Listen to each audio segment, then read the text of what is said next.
Welcome to the Creative Play and Podcast Network.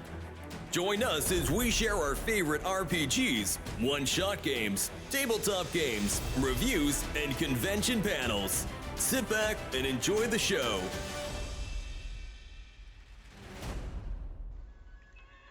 Hi, this is Kelly, aka Trixie from Ragnarok and Roll, assigned to Ragnarok Story, and Tilda Wimblewick from D&D Journey of the 5th Edition. First off, I would just like to say thank you to everyone for listening to our varied adventures, as well as for rating us on iTunes and RPGpodcast.com. If you haven't rated us yet, we would greatly appreciate it if you could. And if you're looking for more ways to support our efforts, we are now on Patreon, a great site where you can help us continue making more podcasts, as well as some special surprises for our patrons. If you can, please look us up at www.patreon.com/cppn. Every little bit helps. And again, thank you for listening. Hey guys, Jim here. And Kelly. And we are back for the 23rd installment of August 2024 for RPGaDAY. And the topic of the day is Fearless Player. Say that 10 times fast. Fearless Player. No. Because, it's all about those players, because not only are they the main oomph behind the stories, they are the pilots of the characters. With no players, well, you just have a GM writing a book for himself and maybe sharing it. Well, I know who I would choose. Is Mike from our High Sea Shenanigans. Oh, Mike. His half-orc monk. He is such a wonderful role player, and there's one specific reference that, just got me. We had a kind of a stowaway, and it was a little kid and a little noble who was like in danger, so he totally just took care of the kid. It was part of one of his bonds, his personality traits. And he was very protective of this child. We called them Paige because it was a title. But at one point, of course, we were safely escorting the child to family.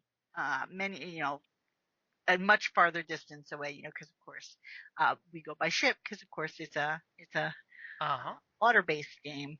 And when he let the child, he's like, of course you have to go and stuff.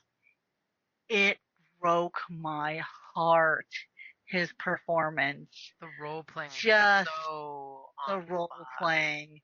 And when he did the one thing where he took the mask. And he took an iron mask. We went to this town during the festival of the Mask God, and because my character had always wanted to go, and he found this blacksmith who made masks and stuff, and there was this kind of ugly irony one, that it wasn't fancy, it was very crude. And it was like a half mask, so it only covered the top. He had the blacksmith heat it in the forge, and then he applied it to his face. Oh. It was like, I'm like, oh my God! It was like, we were all like in the room going, oh my God, because. It was just because his character was feeling such pain that that was the only way he could express it. And it was like, oh, my character then just gave him a hug. And because, of course, my character's a lot more, she can be a therapist, but she's a lot more like free-spirited. And it was just so, the moment was beautiful and just impactful, and he really can and then there was another one in our other game, Daggers of Freeport, where Oh, he's interrogating this flower girl who's spying on us, and he scared the bejeebus out he of went me. real dark I'm with like, that character. oh my god! And in my notes, because I handwrite the notes for that game. I mean, it's like I'm like, oh my god, he scared me. I'm like, I am intimidated. I think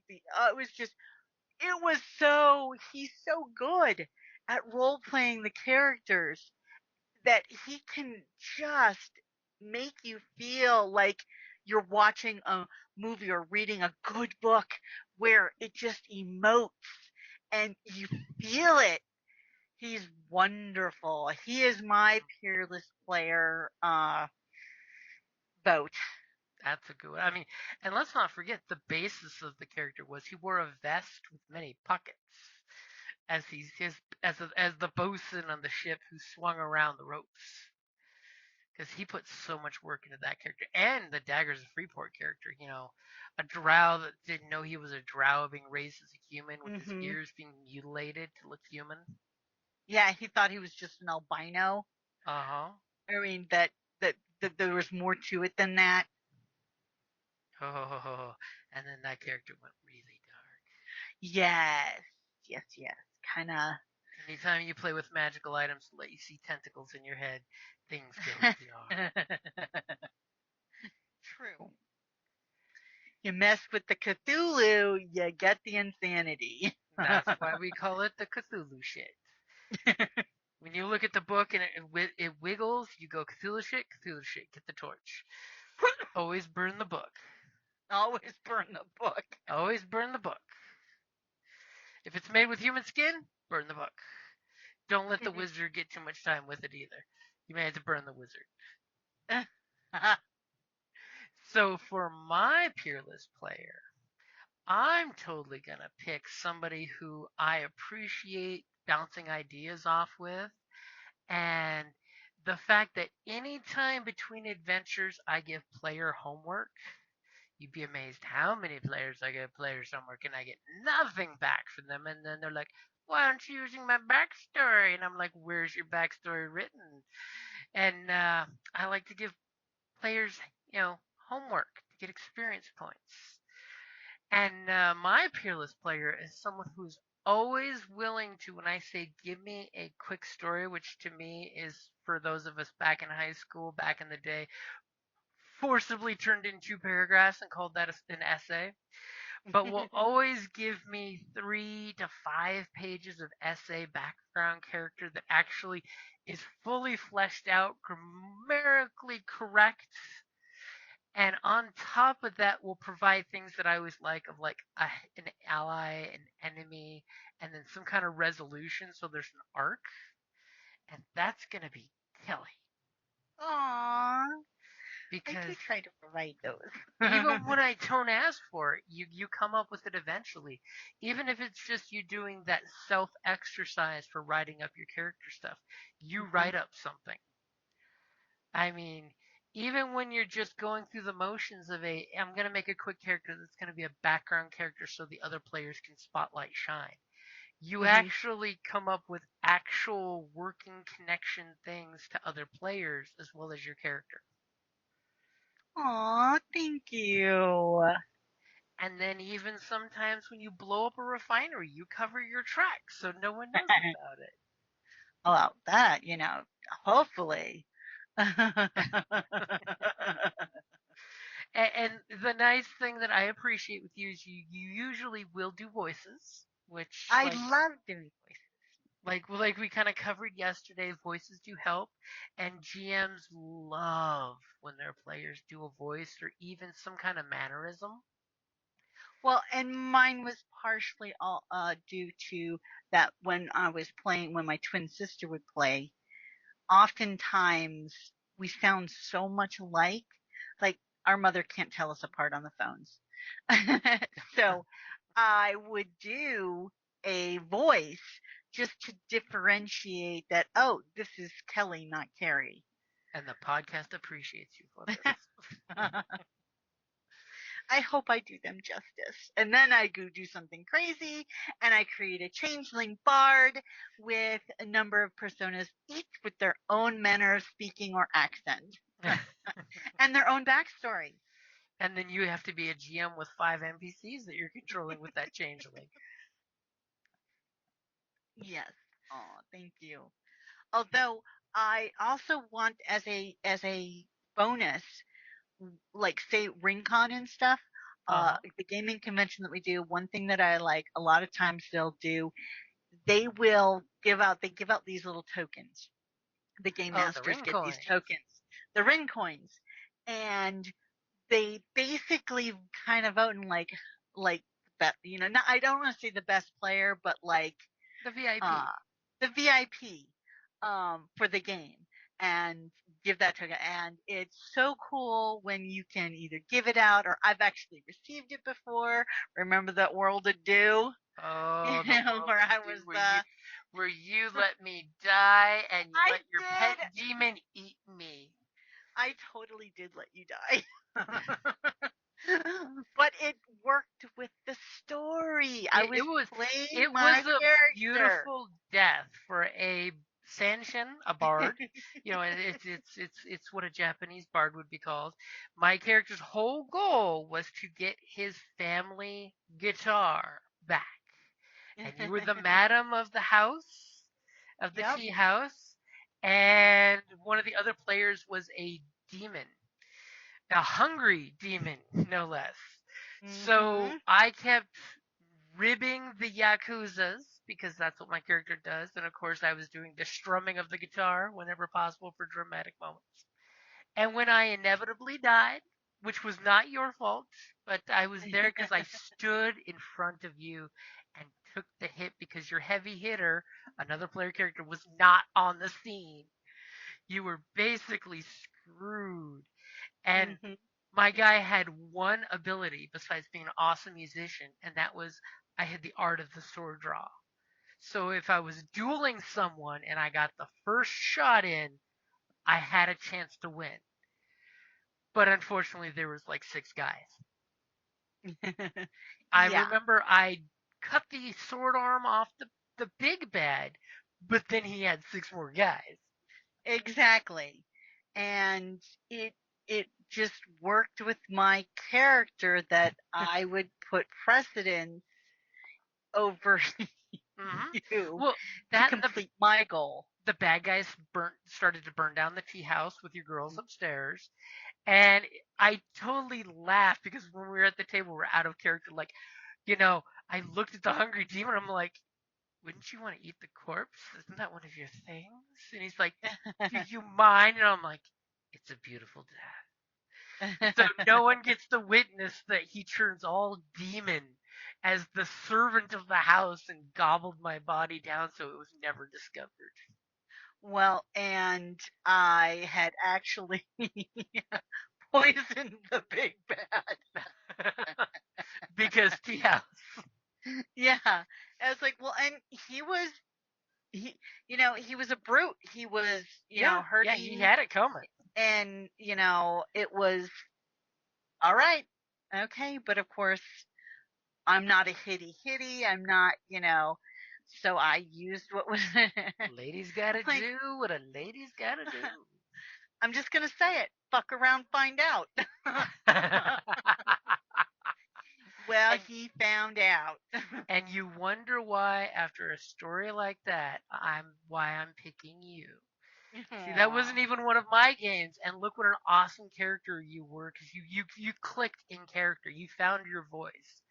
You know, my guy was just okay. I'm the annoying musician who's got a little bit of combat, but I'm just a musician who's annoying, and I'm working at the tea house to try to get my family's guitar back that she has. So immediately I become this like I'm rubbing everyone wrong. Like her bodyguard, the other player, I was rubbing him wrong. I was literally this grunge metal bard that's working in her tea house because, well, I'm working here to get my damn guitar back. And I was looking to steal it at some point, but I Oh, you never got tried. an angle. Yeah, I tried to talk one of your girls into helping too, and that didn't work. Yeah, I but Ben Warner's game World of Do is an awesome game and had narrative dice before there ever were calling them narrative dice. I mean, I always loved that with the dice pool. You can actually bet your dice pool when making a roll. Yeah, it used six-sided dice Yep. For that. Matter of fact, I just came across my World of Do dice with the dragonflies. Yeah, very pretty. Hmm. So I think that might, even though that's basically just touching on it, but it might cover the peerless players in our RPGs. And don't worry, your GM loves all of his players equally. Yes. I Well, wasn't if sure if it's you're gonna without laugh the or not on that one. players. Yeah, because the parents saying all of my children are my favorite. There you go. But yes, players make the game go round, and we all know that every player at the table, you might be having an off day where you're just not feeling it, and you're just gonna be rolling dice and telling the descriptions. But try to ham it up. Don't steal the spotlight for all the game day, but No. ham it up and make sure you're sharing and handing off the scene to your fellow players and to your GMs. Yeah, I will specifically craft characters who are more background or like more support rather than, depending on the situation. Hmm. Depending on, okay, so what type of game is it? Who's playing? What are the other characters playing? So that, you know, people, And then they become everybody gets the, super memorable, whether it's the slightly messed up slicing droid or the drunk sea elf cleric who's busy making alcohol. no, she's a druid. Well, she's the healer of the group, though. No, actually, she No, wasn't. But no, the she Tempest healed. cleric is. You ended up casting more healing spells than he did, I think. Yeah, well, when you're a Tempest cleric and you can like You magic. basically become more killy with your lightning. Well, when we pair those two lightnings, oh my god, like when we do our storm ones at the Uh huh. same time, devastating. Speaking of devastating, thinking of all the games that COVID ended up, putting on hiatus. Like two of those games we mentioned at my chest. But but remember, players bring it to the table. The table is a judgment. If it's a good group, it better be judgment-free place because bring your characters because you're the one that powers the characters. The character is just a bunch of numbers on a piece of paper. You're the one that's embodying them and bringing them to life. Mm-hmm.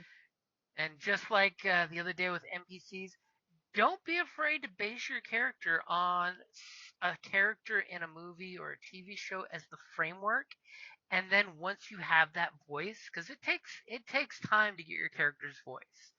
And then the beauty is when almost every player knows the one phrase I love hearing at the gaming table of I really want to do this, but my character would do that. And they play the character as intended. I'm always a huge fan of that, especially like if you're ever playing horror games. You gotta be willing to play the game. You gotta make the bad choices. You gotta go into the dark basement. You gotta go investigate the noise you heard. You can't do the things that we would all do watching a horror movie saying, I just nope that. You gotta embrace the story. You And can't spend the entire adventure at the inn. mhm. And when you embrace the story, you become a peerless player. Especially if you can, make sure to pull the group back into it and say, hey, guys, what were we doing here again? To get the group back on track for your GM. GMs always love that. Or better yet, do it in character.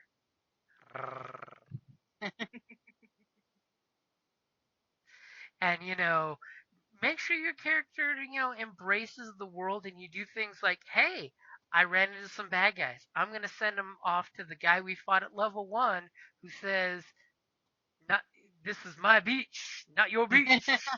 And, it reinforces the shared story world. And that really does make you a peerless player at the table when you're reinforcing the NPCs. You're bringing up the remember so and so that we spoke with, or remember which shop offered this item that we didn't need now, but we just found out we're going to need in the future. You know, so that always helps reinforce the game for the other players at the table, and other players appreciate that too.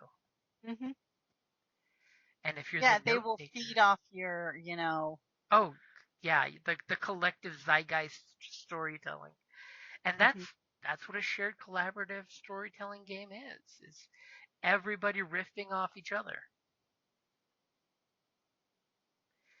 Some people are the drummers, some people are the bass guitarists. But it's all music. Hmm. Alrighty, guys. I think that's a good place to wrap up Peerless Players for the 23rd day of August. And I hope Woohoo! everybody's getting some gaming in this weekend. And I Happy hope you have a Friday. great Friday night. Thank you for listening, guys. Thank you for listening to the Creative Play-In Podcast Network. If you enjoyed our show, please check out D&D Journey of the 5th Edition and Ragnarok Enroll a Scion Hero to Ragnarok Story. Also, check out our Patreon page for more content and behind-the-scenes things, as well as joining us for a one-shot game or two.